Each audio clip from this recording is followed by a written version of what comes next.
Pool.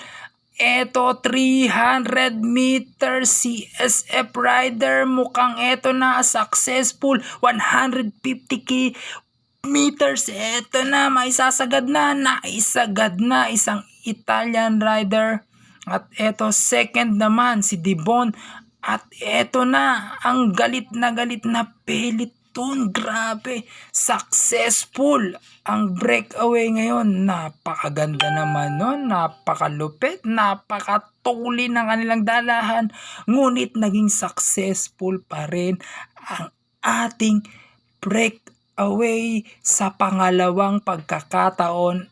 At eto ang naging successful. Eto na, napakainit dyan sa Malaysia. Parang Pilipinas din.